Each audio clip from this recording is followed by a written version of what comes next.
Contrary to his original intentions, cryptocurrencies and DeFi platforms are now more vulnerable to privacy breaches and hacking than traditional banking.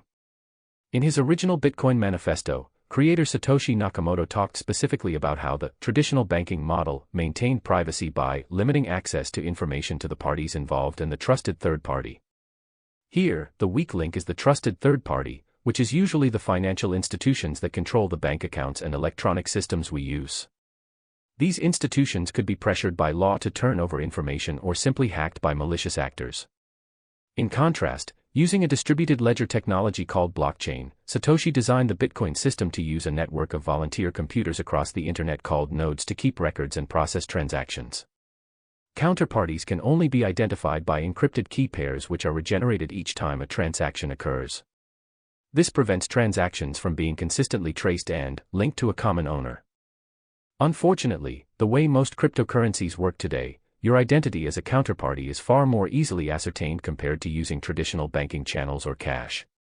This was stated by blockchain expert Gervais Grigg in an interview with CNBC recently.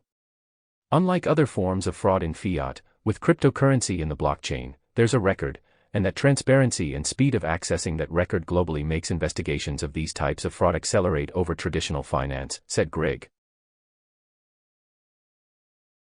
It is high time for blockchain enthusiasts to ask this question: have the primary principles underlying Bitcoin's design, privacy, fraud-proof, non-inflationary, been completely destroyed by today's blockchain operators?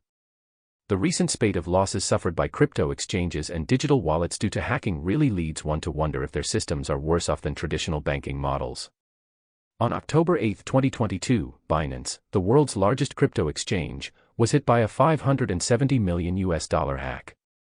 This was just the latest in a spate of 13 different blockchain hacks over the course of 2022 that resulted in some $2 billion being stolen.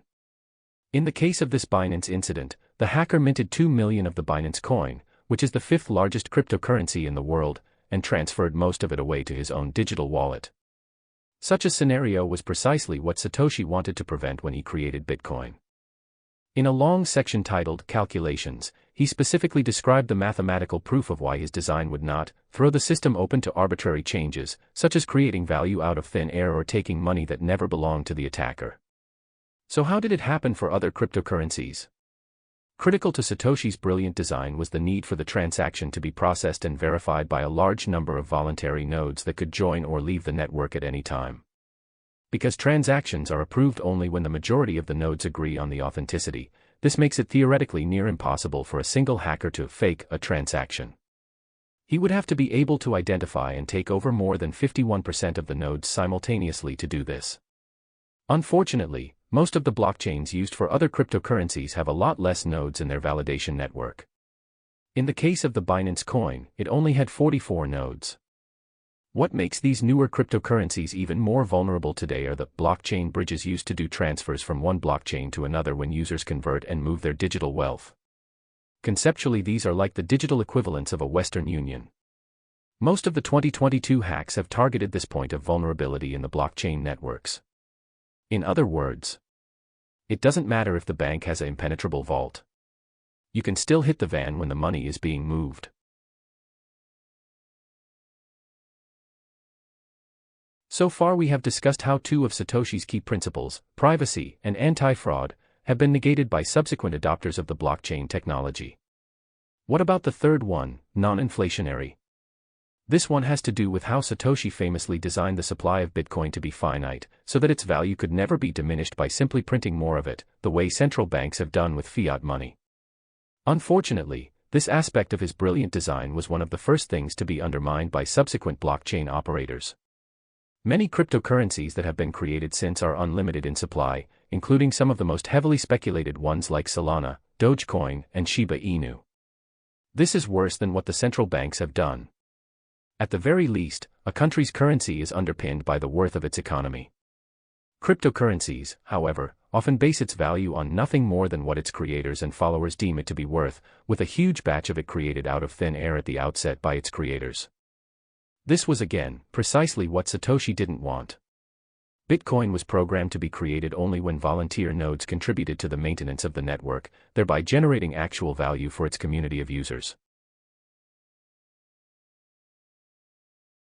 When you look at the world of cryptocurrencies and how it has spawned the whole movement of decentralized finance, or DeFi in short, one wonders if we have circled back to the same problem we began with.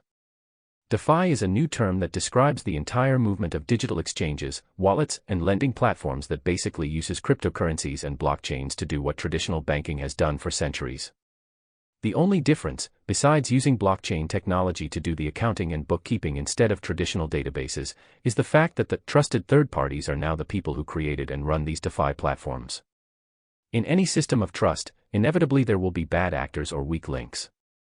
To overcome this problem, Satoshi designed Bitcoin to be reliant on no one, not even himself and his early band of Bitcoin supporters. He also made it non-dependent on a single computer system or network. But all of that has been ripped off now. DeFi essentially is just the traditional banking model rehashed with a different way of keeping records, managed by a new breed of companies and individuals. But if somehow that made the financial system more efficient and reliable, then why not? The problem here is whenever trust needs to be placed on third parties, then there needs to be a layer of oversight and supervision to prevent fraud and ensure accountability. So government rules and policies will come in to govern the many DeFi companies that have sprung up to serve the public. And when the dust have settled, they will become an institutionalized and regulated industry just like traditional finance. There's nothing wrong with this, but it certainly wasn't what Satoshi intended. The blockchain community needs to rethink the original aims behind Bitcoin and the blockchain technology. They need to ask themselves if they have truly created something better, or lost sight of the founder's vision amid the greed and hype. Did blockchain and cryptocurrencies really make the world more equitable and free from central authority? Or are we back to square one?